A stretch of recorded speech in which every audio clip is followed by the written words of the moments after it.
Guys, how close are we to everybody? Guys, how close are we to everybody setting up? 5? Oh, you good? You good? 5?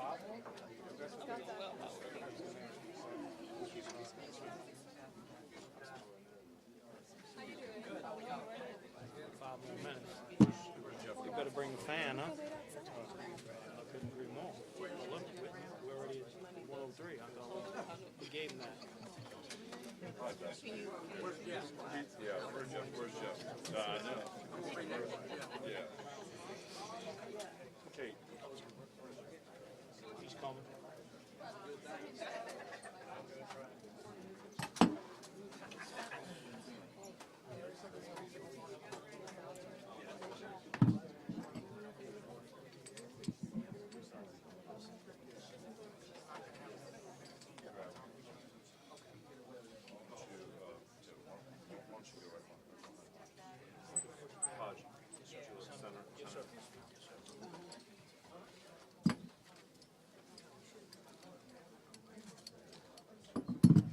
Guys, can you all do me a favor?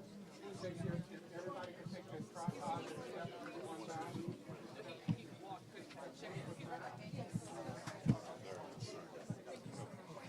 There we go. Hey, Hey, how Rob. you doing? Mic check 1 2. Mic check 1 2. I'm all good. The mayor. Mic check 1 2. We got the mayor.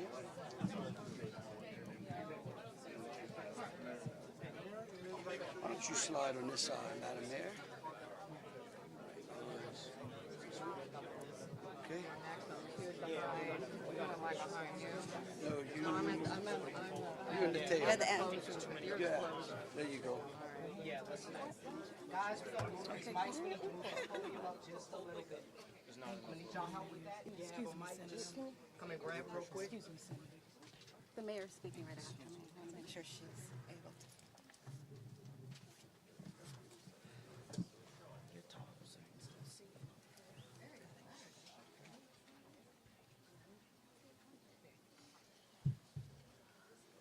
So everybody that's not media, we have some more media come back. If you wouldn't mind taking a step back, because there might be another camera or so that could go on the second row. Okay? No, you're fine. I'm just saying for people who are just here in the room, just maybe put another camera so they're okay. Is it up? All right, is everybody set?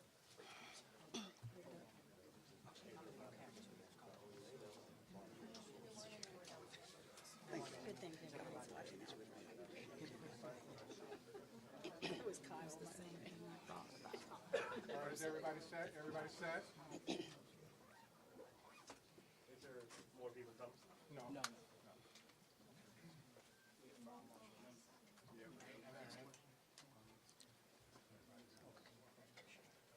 All right, good afternoon. Thank you all for coming out to our press conference. Special Agent Sack will open up, and then we'll follow the run of show, and then we'll take 1 or 2 questions afterwards. Good afternoon, everyone. My name is Alethea Duncan. I'm the Assistant Special Agent in charge here in FBI New Orleans. Thank you for being here today and for your patience. First, I want to acknowledge the victims of today's horrific attack. The FBI and our partners are working diligently to investigate and find answers on behalf of the victims, the citizens and residents of Louisiana, and everyone visiting the city. I'm going to provide you some facts and information about what we do know. I know that all of you will have questions, and we will try to provide some answers. But this is an ongoing investigation that's rapidly evolving. So there are some questions I will be unable to answer at this time.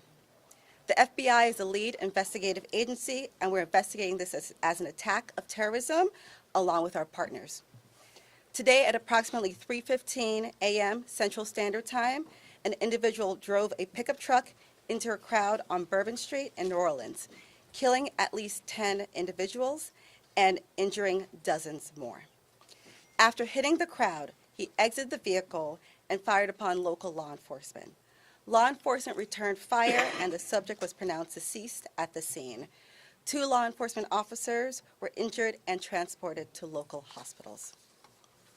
The subject has been identified as 42-year-old Samsud Dim Jabbar, a U.S.-born citizen from Texas. He was driving a Ford pickup truck, which appears to be rented, and we are working to confirm how the subject came in possession of this vehicle. An ISIS flag was located on the trailer hitch of the vehicle, and the FBI is working to determine the subject's potential associations and affiliations with terrorist organizations. Weapons and potential improvised explosive devices, IEDs, were located in the subject's vehicle. Other potential IEDs were also located in the French Quarter. As of now, 2 IEDs have been found and rendered safe. The FBI Special Agent bomb technicians, as well as our local law enforcement partners, have been working to determine if any of these devices are viable, and they will work to render those devices safe. The FBI, we are working with our partners to investigate this as an act of terrorism. We're aggressively running down all of the leads to identify the possible subject's associates. We're working to ensure that there is no further threat. We do not believe that Jabbar was solely responsible. We are aggressively running down every lead, including those of his known associates. That's why we need the public's help. We are asking if anybody has any interactions with Samsud Dim Jabbar in the last 72 hours, that you contact us. The FBI is asking the public's help. We're asking anyone who has information, video, or pictures to provide it to the FBI. We have set up a digital tip line as well as our 1-800 number, 1-800-CALL-FBI. Please provide us with any information that can assist us in this investigation. Once again, thank you for your patience and assistance. For an updated statement or information, please check the FBI's website and our social media accounts. I will now turn over to Mayor Cantrell. Thank you. Thank you very much.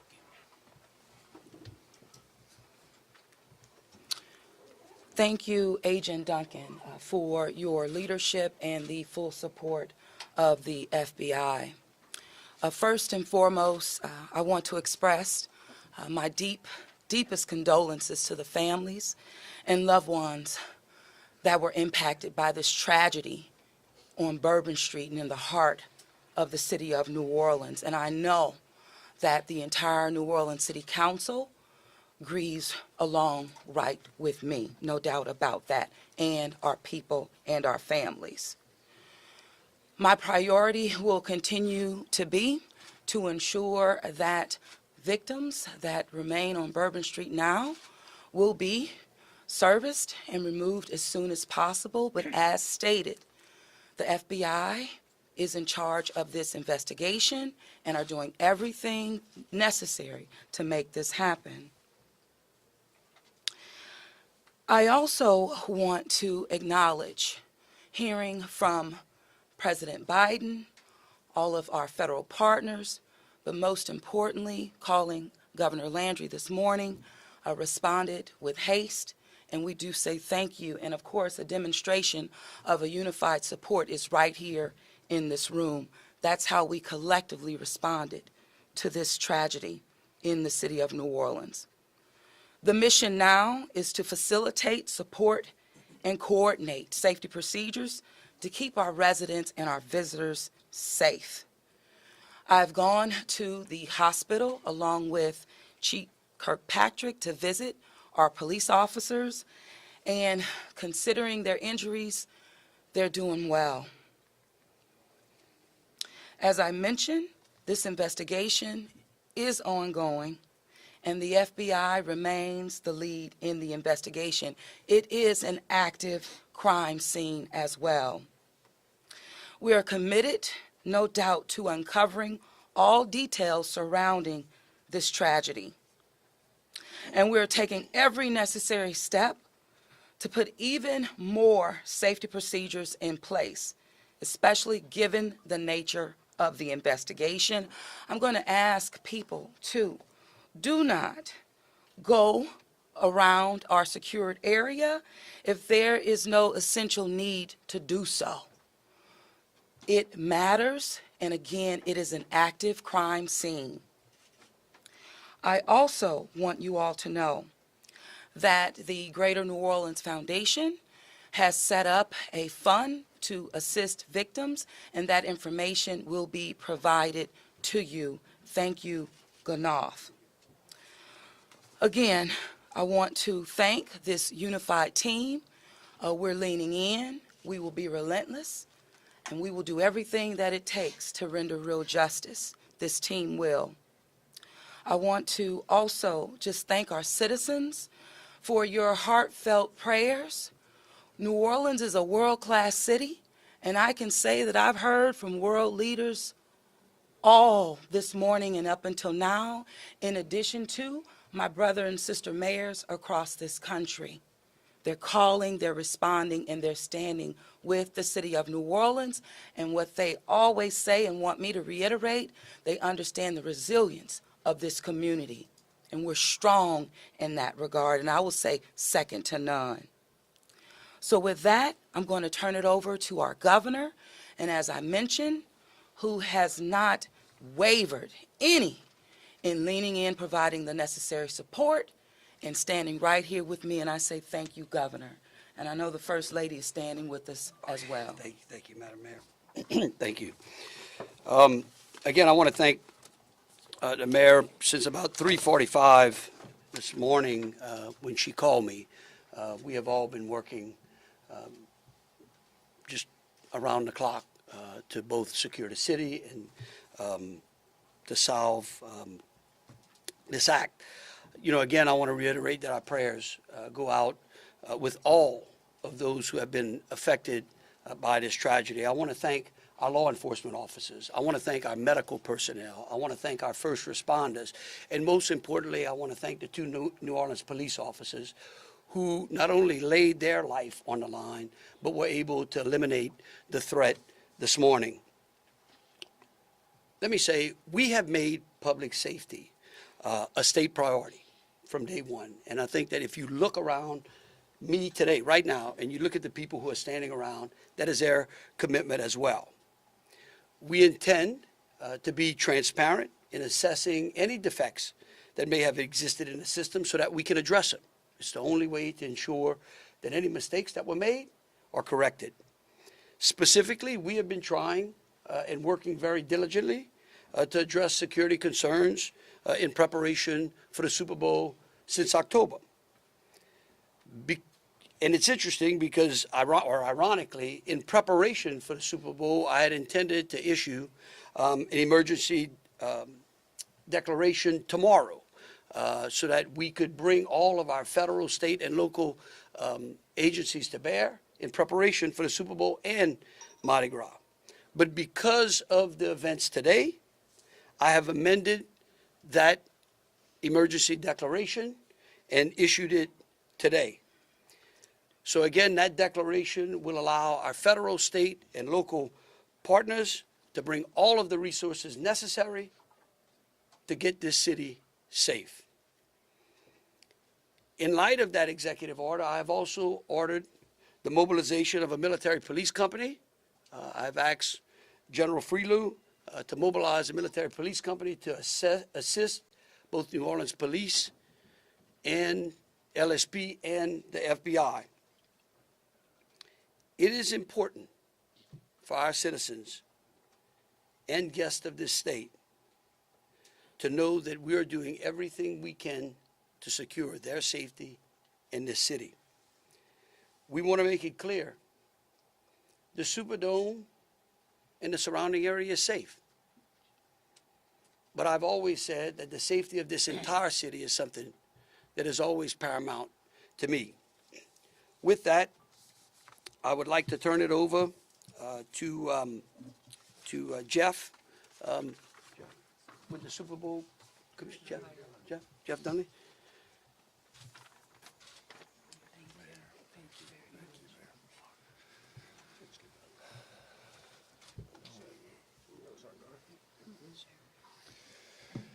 Good afternoon. Obviously, we wish we weren't here for this reason today. The Sugar Bowl Committee has a 90-year history of being a good corporate citizen for the city of New Orleans, and that's why this tragedy hurts us as much as anybody right now. So our condolences, thoughts, and prayers go out to the victims and their families as we all work through this. Of course, anytime we have a major event in the city of New Orleans, public safety is paramount, and we have full faith and confidence in the governor and the mayor and all the assets, the federal, state, and local resources that they've applied to this event so that we can ultimately bring those responsible to justice and carry on with the major events that we have in front of us. Speaking of which, we were scheduled this evening to have a CFP quarterfinal played in the Superdome at 7:45. We have been in consultation with ESPN, with the College Football Playoff, with the Southeastern Conference, with the University of Georgia, with Notre Dame, all parties, and all agree that it's in the best interest of everybody and public safety that we postpone the game for 24 hours. Work is fast about to set up a safe and efficient and fun environment for tomorrow night. There'll be more details on that in the coming hours, but for now, that's the plan, that we're going to move forward and play the game. And again, we reiterate our thanks to everyone up here for the important work they're doing. We live in the fun and games world with what we do, but we certainly recognize the importance of this, and we're going to support it 100%. So thank you. I'd like to bring up Senator Kennedy.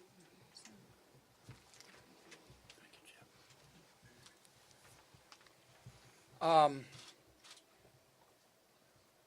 wish I understood better why bad things happen to good people. If I make it to heaven, I'm going to ask. For those people who don't believe in objective evil, all you have to do is look at what happened in our city early this morning.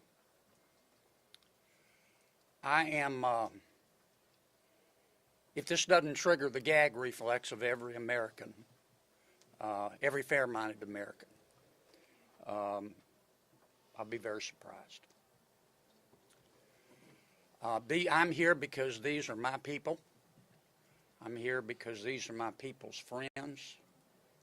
I'm here because there are a lot of Louisianians that are scared tonight. I don't want them to be. There's a lot of information going around. Some of it is actually true. Some of it isn't. The federal government is now in charge of this investigation. By that I mean the White House, the FBI, the Department of Homeland Security, and the Department of Justice.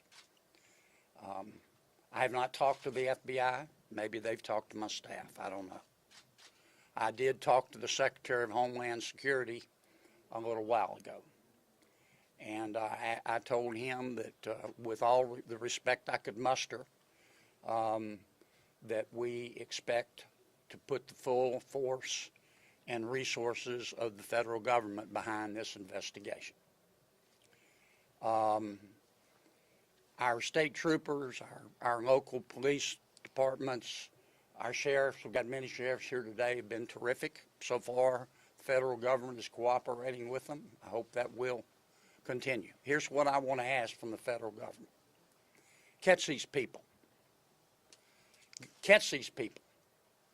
And then tell the American people the truth. Now, I don't want you to tell us yet anything that's going to interfere with your investigation. And there are things that I've been told that I think are true that I'm not sharing with you today because it could interfere with their investigation. But after we get to the bottom of this, they need to tell the American people the truth, and the people of New Orleans the truth, and the people of America the truth.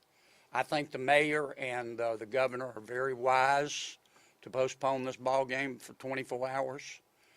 There's just too much stuff we don't know, and it's just not worth it.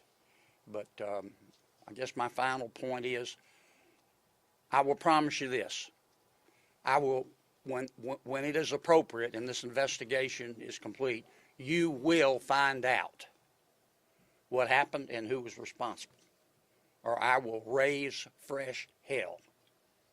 And I will chase those in the federal government who are responsible for telling us what happened, like they stole Christmas. Thank you, Senator. Thank you, Senator Kennedy. Congressman Carter, I think. Thank you, Governor. Thank you, Mayor. Thank you, Senator Kennedy. Thank you to all of our law enforcement agents for doing a yeoman's job, for stepping up at a time when we needed you most, for employing the resources of all of our partners. This is all hands on deck, from the White House all the way down. I've been in communication with the White House since early this morning. Secretary Mayorkas, leaders in all of our federal, local, and state agencies. The President has made it very clear that he intends to bring every resource to bear to not only tell the truth, but to provide the resources to bring these cowards to justice. I want to personally thank the men and women in uniform who put their lives on the line to protect our citizens and our visitors. To our mayor and our governor for acting expeditiously and bringing us all together. To our sheriffs from the surrounding areas who have been Johnny on the spot, recognizing that if it happens in New Orleans, it can happen anywhere. We don't have the luxury of being myopic. In this community, we work together. We don't point fingers. We don't blame. We go after the bad guys. Let it be clear that the full faith and credit of the United States and every agency therein is on the ground, working. And for those who may have played a role in this horrific act of cowardice, we will find you. We will bring you to justice.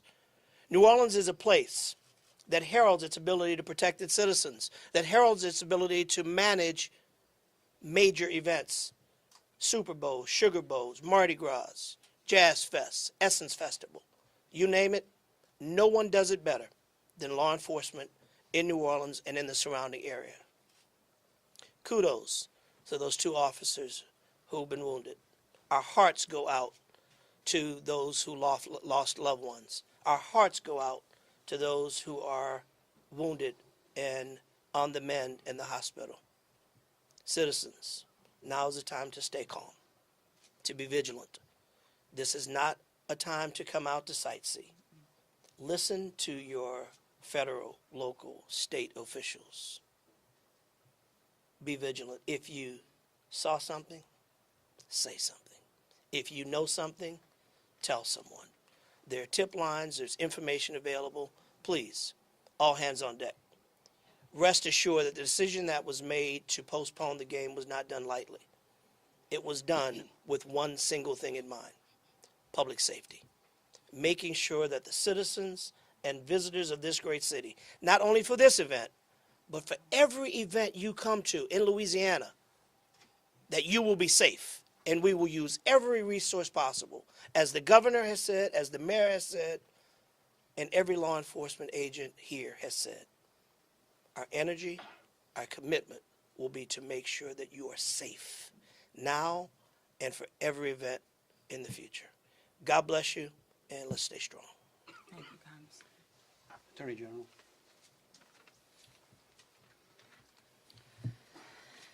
I first want to extend my sincerest condolences to the families of the victims. Parents got a phone call early this morning, that no parent ever wants to receive. And as a parent of children who come to New Orleans and spend time here, I know that that is just something that, you know, we hold our breath sometimes till they're home safe, and some people did not come home safe. And we also have some people who are fighting for their lives right now in the hospital. So I'd ask everyone to pray for them. They need our support, and they need our prayers. This was a heinous act, a heinous, cowardly act, and we will find them, and we will bring them to justice. My office will be providing both investigative and prosecutorial support to the City of New Orleans, to the District Attorney, Jason Williams in New Orleans, as I have done for months. We will continue to do that. We will provide the governor with whatever support that he needs, and the Governor's Office of Homeland Security, whatever support that they need. I'll be here to help. I will be here to stand with the City of New Orleans. We will bring them to justice. Thank you. Thank you. Thank you, Governor. Thank you, Governor and Madam Mayor. For those who do not know me, my name is Ann Kirkpatrick. I'm the Chief of Police of New Orleans. My title, official title, is Superintendent, but my role is as Chief of Police.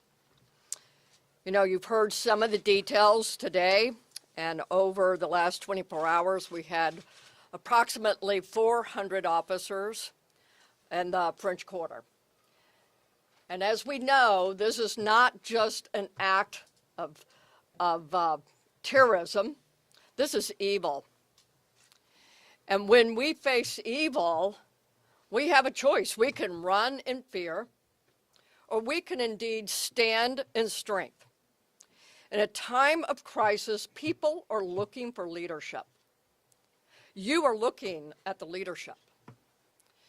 And I promise you, as the Chief of Police of this city has been tried by fire before.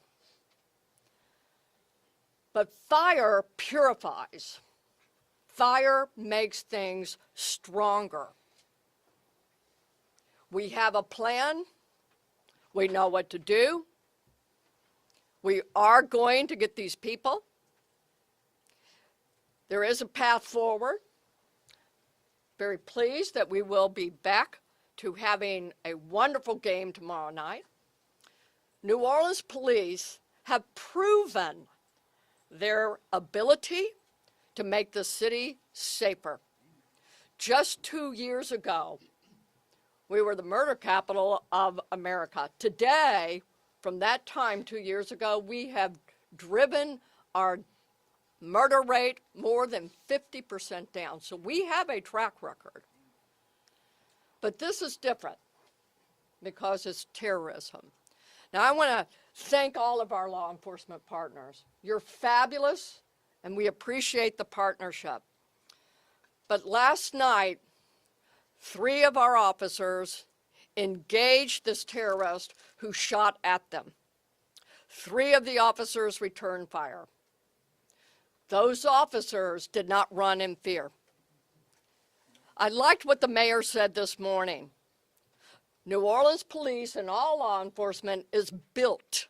We are built for dealing with evil, with things that would cause others to be in fear, but instead our officers, and last night NOPD particular, stood strong. They did not run. They did kill the terrorist. We have 2 officers indeed who received gunfire. They will be okay. We have personally gone to see them. But this is leadership for you. And I promise, as the Chief of Police of this fantastic city, that I will be strong and firm and fearless. Thank you. Thank you. In wrapping it up, I want to just close with a couple of things. I want to thank Senator Congressman Carter. I want to thank again all of our law enforcement officers out there. I want the families of the victims to know that I will be issuing an executive order that tomorrow, when Notre Dame plays Georgia, every flag of every state building in this state is going to be at half-mast. In remembrance of them, but remembering something else, that fear in this state is a liar. And these folks right here are going to make sure that justice is served. And for the citizens out there that were saying, well, man, do I really want to go to the Sugar Bowl tomorrow? I'll tell you one thing, your governor's going to be there. That is proof, believe you me, that that facility in this city is safer today than it was yesterday. And as we come to additional events in this city, I know in speaking with Senator Kennedy and Congressman Carter, and FBI acting director, and the incoming administration, that they are going to ensure that this city has the resources necessary to protect our citizens and our guests. And so with that, we'll take some questions. All right, if you could, we'll start over here with CBS. Katie, We'll work our way across the room. If I miss you, just give me a holler. I may not see you. Go ahead, Thank Katie. you, sir. Katie Royce with CBS News. I mean, I think this has been a really tough day for a lot of people, but at this point, we're hearing that the death toll, according to some FBI sources, has gone up to 15. Is this true? Who wants to answer that? Yeah. I can speak for it, You- because unless you have a final number. We do not have a final number. We know that we have confirmed 10, but we did have people who had been transported who were in critical condition. And so I do not know that, but I can confirm 10. And one quick follow-up question, if I may. We know that there have been some local records in Texas about a misdemeanor background on this suspect. Any signs or warnings ahead of time about this person or their plans for what happened this morning? Because that is the investigation part, I will give the FBI. At this time, we cannot go into details about the subject's history. What I can tell you, the person was an Army veteran. We believe he was honorary discharged, but we're working through this process, figuring out all this information. The goal with the FBI is providing you with the most accurate and complete information. So once that information is confirmed, we'll make sure we push that out. Thank you. Ariel. At this time, do you know exactly, as far as the victims, how many are from here in Louisiana versus out of state, and their ages maybe? At this time, I can't go into details about all the victims. We want to make sure that first that the family is notified appropriately before we put any information out there. So once the families are all notified, then we'll go ahead and release a statement to everyone. And I would ask the press, in relation to the victims and those that are in hospital, if we could just refrain from worrying about them so their loved ones can take care of them, and the medical personnel that are trying to get them out of the hospital can do so. And as information becomes available, but we want to respect the privacy of those who are still either fighting for their lives or being cared for.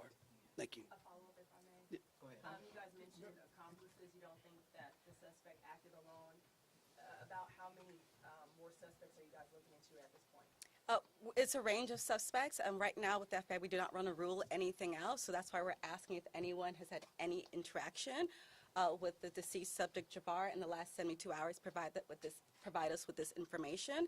You can provide us that information through 1-800-CALL-FBI or our digital tips line, which is available on our social media website, as well as the big FBI website. Can I say something right quick? Tell me who you're with. WDSU. WDSU, okay, and CBS. NBC's over here on the right. Oh, that's an unusual position. I don't get it. You wouldn't. Look, the FBI is not going to be able to answer those questions, okay? They will eventually, I promise you, okay? Once the FBI has a chance to investigate all this, along working with state police, working with Homeland Security, working with the city of New Orleans, they're going to tell you what happened. I can promise you that, or I'm going to raise fresh hell. But right now, they're in the process of trying to catch the other bad guys. And I want to give them the benefit of the doubt for a while. 26. Yeah, I had a question about the victims.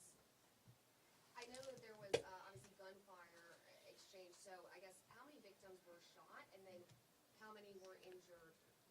Look, again, let me reiterate both Special Agent Duncan and Senator Kennedy. There's a lot of, I get that y'all want to know minute details. What we don't want to do is impede this investigation or spend any time talking about things that don't get us closer to hunting these folks down and securing the city. And so at a particular point in time, we will release as much information as we can, but at this time, in relation to the investigation, I would ask y'all to refrain from those. So ladies and gentlemen, if we're going to just have more of the same as the governor just said, we're going to provide that information, but we're going to wrap the press conference now. Hold on, let me finish. You weren't listening. If all of the questions are more of the same, what the governor just said in position, we won't be doing that to provide that information. And if you have a quick, different question, then let's do that quickly and move on, okay? My question. Ma'am. Hold on, sir. Hold on, hold on, hold on. Then who was next? We had over here. Hi, Rachel Wolf from the Wall Street Journal. You said you were confident there are multiple suspects involved. What makes you confident in that? Well, like, why would we tell you that?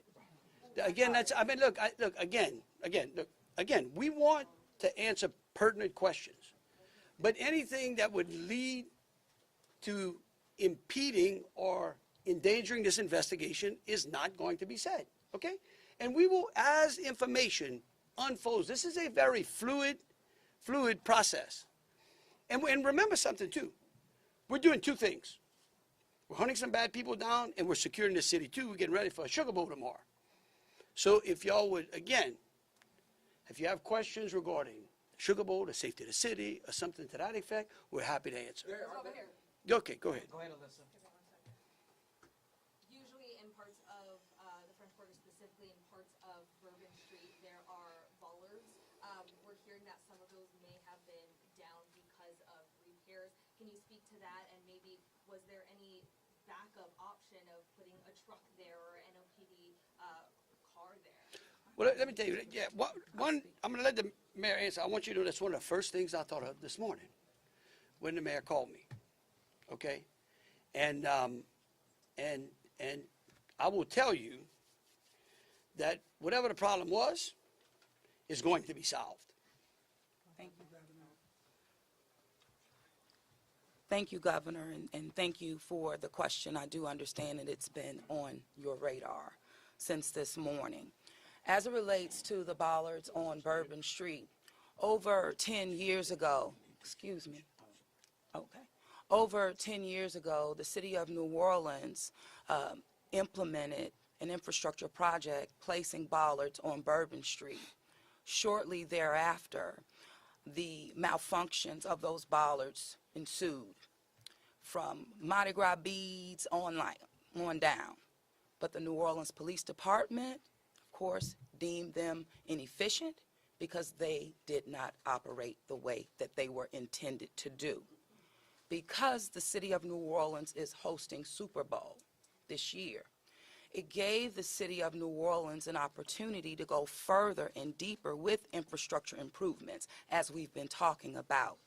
So as a result of that, we were able to build in bollard replacement into our Super Bowl infrastructure package. And because of that, the city of New Orleans has moved forward with that infrastructure that is nearing completion. Bollards were not up because they are near completion, with the expectation of being completed, of course, by Super Bowl, way before Super Bowl. But that is the reason. Now, the New Orleans Police Department and Chief, you can speak to the deployment to respond to our needs and existing conditions. All right, so we have been aware of the bollard situation for a long time, and we did indeed harden those target areas where the bollards are. We have patrol cars out there as a hard target, as well as with barriers. Now, I want to share with y'all, if you did not know, that this particular terrorist drove around onto the sidewalk and got around the hard target, where he did have a car there, we had barriers there, we had officers there, and they still got around. Now, the wedges that you see out there as well, we knew that that had malfunction problems. And I want you to understand, let's say we put the wedge up and it got stuck. There is no way that ambulance could get in or out, people couldn't get in and out, so we knew that these were malfunction. So we did indeed have a plan, but the terrorist defeated it. Yeah, let me just say this. We recognize we got a problem right here, right? We're going to fix it. It is going to be a top priority as we go into the Super Bowl and Mardi Gras. And the solution that we're going to come up with is going to be a permanent one.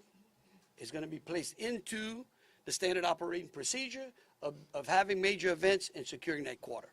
A follow-up, if I may, obviously, Sugar Bowl postponed till tomorrow, but I'm sure after that game, a lot of people are going to want to celebrate. Are there plans to keep Bourbon Street closed? What does that look like? So right now, Bourbon Street is an active crime scene, and the FBI is in charge of it.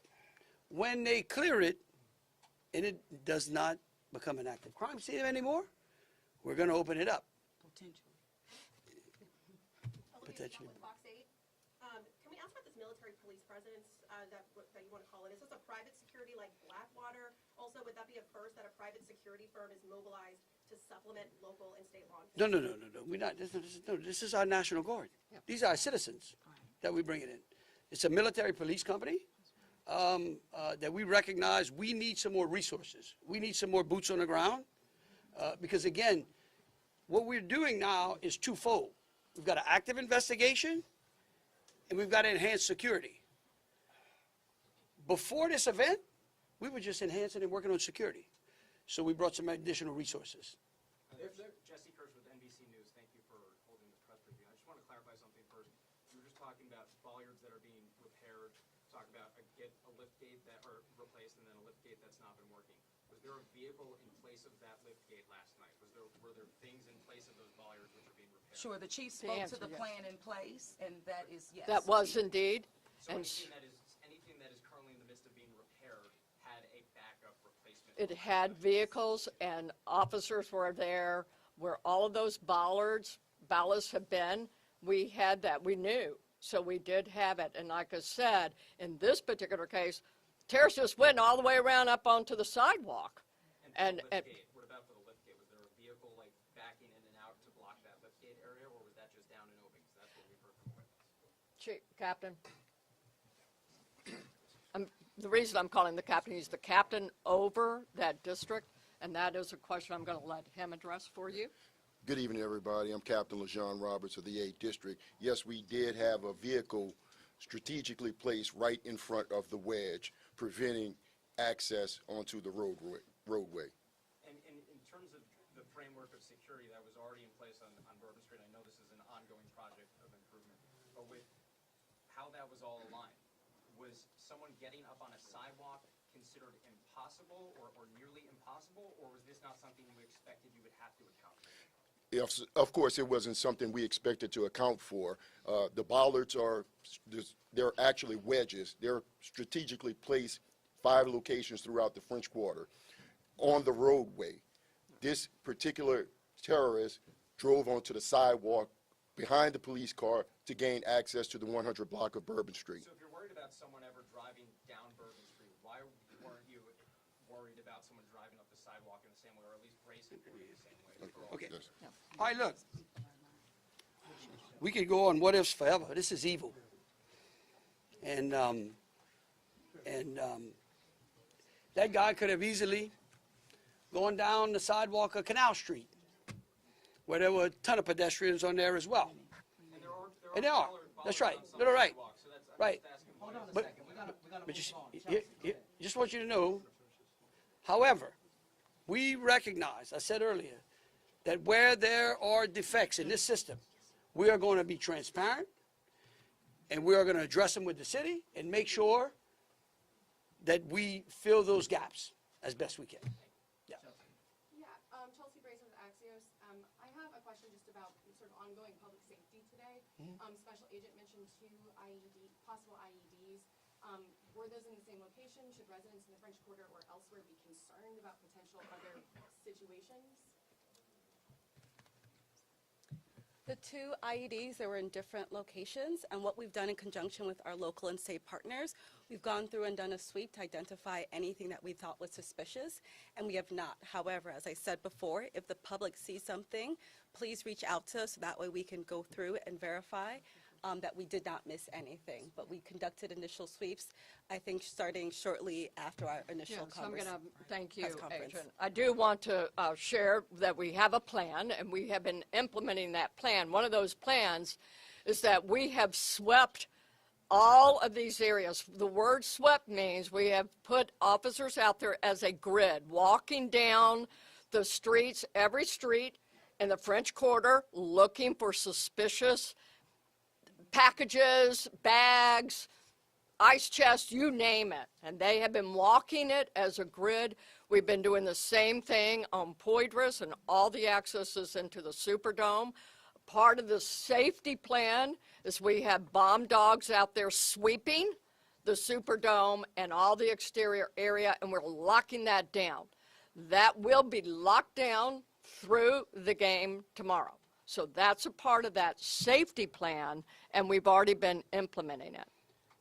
Okay, thank you all for Yep. coming out. Question back here for the governor on the MTs.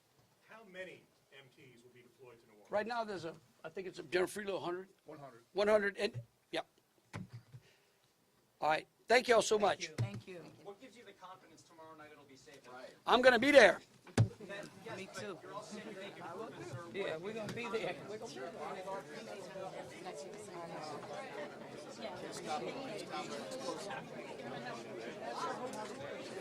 Mayor, I think some of mine were like,